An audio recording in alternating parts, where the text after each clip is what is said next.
Olá pessoal, estamos refletindo a partir do texto de introdução à história da filosofia da professora e filósofa Marilena Chauí sobre a morte de Sócrates.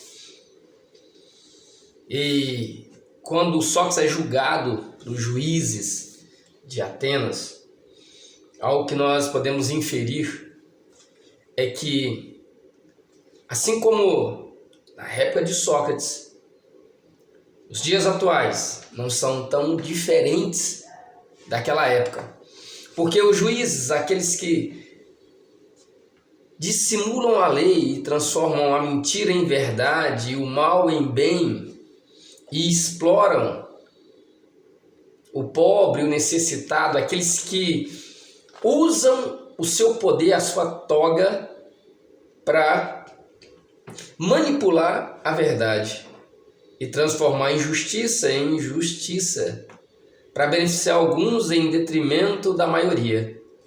A verdade, ela sempre nos liberta. A verdade sempre nos libertará.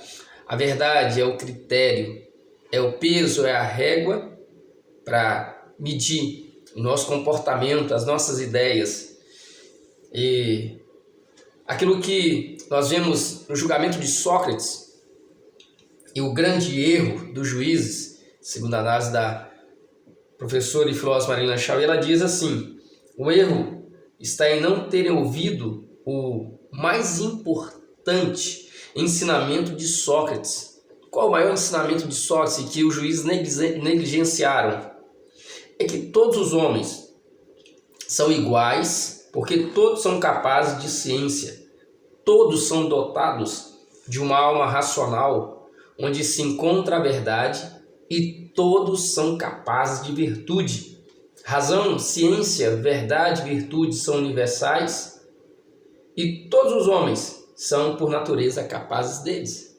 Todos nós somos seres racionais, todos nós somos capazes, dotados de capacidade de raciocinar, de chegar ao conhecimento, de buscar a verdade. Sem dúvida, passar da opinião à ciência significa não aceitar passivamente os valores da polis, da cidade grega, tais como se cristalizaram nos preconceitos. Se a polis valoriza a coragem, a amizade, a piedade, a justiça, a eloquência, a persuasão, é preciso aceitá-las, saber o que são, e é possível que o saber nos ensine que são valiosas justamente por não ser o que a opinião e o preconceito imaginam que elas são. Por isso, Sócrates dissera aos juízes: mais do que qualquer um de vós, respeito às leis, mas não as respeito pelos mesmos motivos que vós. E aqui nós podemos analisar que como que nós precisamos questionar, sim, os valores das sociedades, os valores que vão sendo perpetrados na mentalidade e no coração do homem. Durante toda a história da mentalidade, nós vemos que aqueles que estão no poder criam a verdade, determinam o que é real e o que não é real, determinam o caminho que nós devemos seguir. Portanto, o julgamento de Sócrates continua valendo para nossos dias, continua valendo para todo homem que é livre para pensar, para construir o seu próprio destino e respeitar o outro. E os juízes olham para Sócrates como alguém que coloca em risco o modus vivendi, o modus operandi da sociedade grega. Hoje, aqueles que estão no poder, aqueles que dominam a sociedade, e que você vê nos meios de comunicação e você vê nos telejornais, e você pode comprovar isso com uma boa pesquisa, eles manipulam a verdade. Os donos do poder, os donos da verdade, eles querem que todas as pessoas sejam subservientes aos seus caprichos. O processo de Sócrates foi cuidadosamente montado, unindo homens que eram inimigos. Um dos juízes, Meleto, era o homem que Sócrates salvara dos que agora, com ele, sentavam-se como juízes, quando não cumpriu a ordem injusta e ilegal de trazê-lo de Salamina para ser condenado à morte. O que os une? O medo que lhes inspira entre aspas, baixinho feio e tagarela, fecha aspas, que andando pelas ruas e praças discute se a autoridade das opiniões, dos valores éticos e cívicos dos homens que governam é legítima e verdadeira. Será que aqueles que governam a sociedade, que criam as leis para a sociedade, que exploram o povo, e há tantas pessoas mendigando o pão na sociedade brasileira, nos semáforos, essas pessoas são aqueles que foram excluídos, marginalizados pela sociedade? Será que a autoridade dessas pessoas que criam leis tão injustas para explorar o povo, manipular o povo, essas leis são legítimas? E elas são verdadeiras? Não é porque uma lei foi aprovada que ela é justa, que ela é legítima. Porque existem leis injustas e ilegítimas. Existem reis nobres no decorrer da história, famílias poderosas que construíram leis e que o povo tinha a aceitar como verdade. Faça uma visita à história da França, enquanto que nos palácios existia a opulência de alimentos e de bom vivant, fora dos muros do palácio existia miséria e fome. Se nós formos nos palácios papais da Roma antiga, medieval, nós vamos ver uma vida regrada, uma vida de prosperidade, enquanto o povo nas ruas vivia na miséria. Hoje nós temos um povo que vive de salário mínimo, tendo que pagar as benesses daqueles que estão no poder. Se você observou, a sua conta de água aumentou, a sua conta de luz aumentou. Os impostos aumentaram de maneira exorbitante. Para quê? Porque o imposto existe para você receber em formas de serviços prestados a você e a sua família. Porém, o que nós vemos? Nós vemos na sociedade pessoas sendo exploradas para legitimar a ganância e a boa vida de quem está no poder. E de Sócrates para os nossos dias, mudou muito pouco. Muito pouco se mudou dos dias de Sócrates para os nossos dias.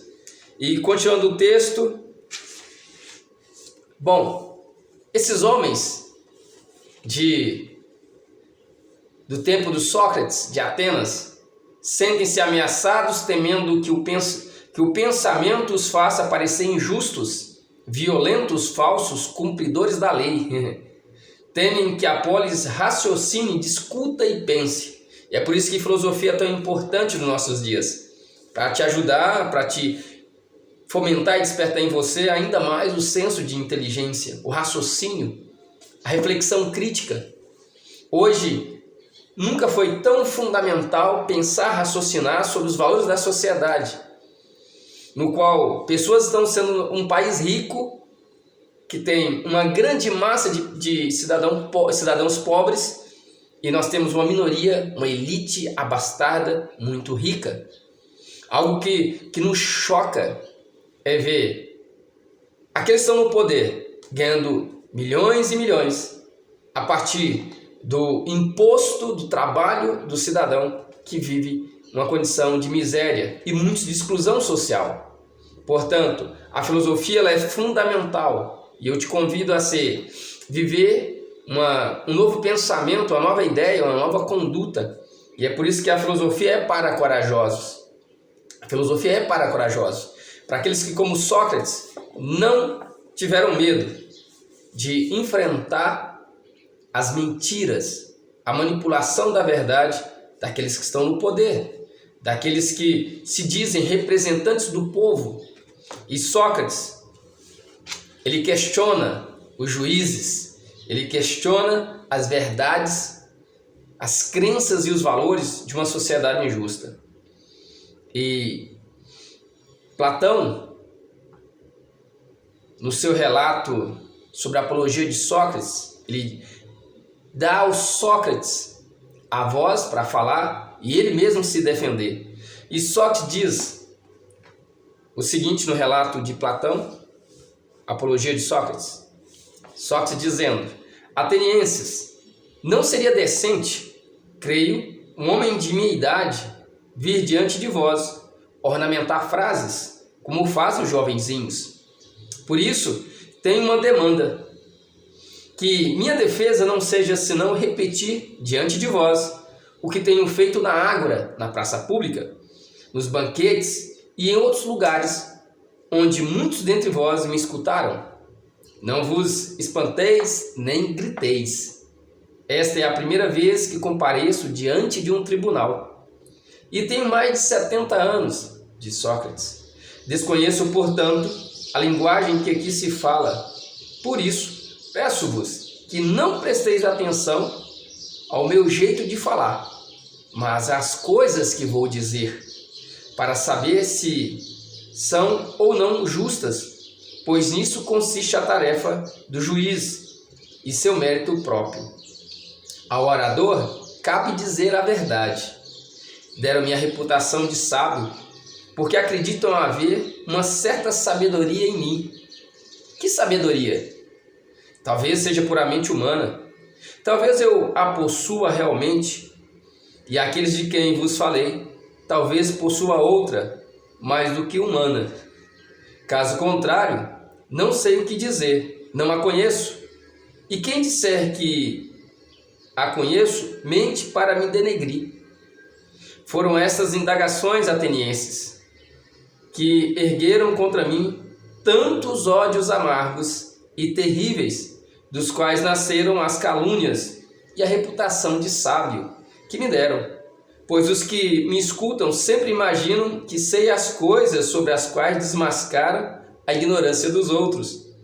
Pode ser, no entanto, juízes, que os deuses sejam realmente sábios e que por isso este oráculo conhece-te a ti mesmo. Queria dizer que a sabedoria humana não é grande coisa, ou mesmo nada. E se nomeou Sócrates como o mais sábio, talvez tenha sido para colocar-me como exemplo, como se quisesse dizer, o mais sábio dentre vós. Homens, é aquele que, como Sócrates, reconheceu que sua sabedoria não é nada. Que a sua sabedoria não é nada. Nós não somos donos da verdade. Nós somos buscadores da verdade. Por isso nós somos filósofos, amigos da sabedoria. Os deuses são os donos da verdade. Nós, seres humanos, buscamos a verdade. E quando chegamos à verdade, ela nos liberta. Mas aqueles que estão no poder e que manipulam a verdade em favor de seus interesses pessoais, que manipulam a justiça para favorecer, os seus próximos e pagar favores, esses não são dignos da verdade. Que você possa filosofar, questionar a realidade, questionar quem está no poder, questionar o próprio poder, questionar a sociedade e entender que a realidade, que a sociedade, que o mundo é uma construção histórica e, portanto, pode ser transformada, pode ser mudada. Eu sou o professor Mauro de Souza e desejo a você sucesso e prosperidade em todas as áreas da sua vida e que Deus conceda os desejos do seu coração. Quero te convidar a ser corajoso, a caminhar nessa vida, refletindo e buscando a verdade. Se inscreva no nosso canal, curta esse vídeo, comenta, compartilhe. Até a próxima aula e um grande abraço.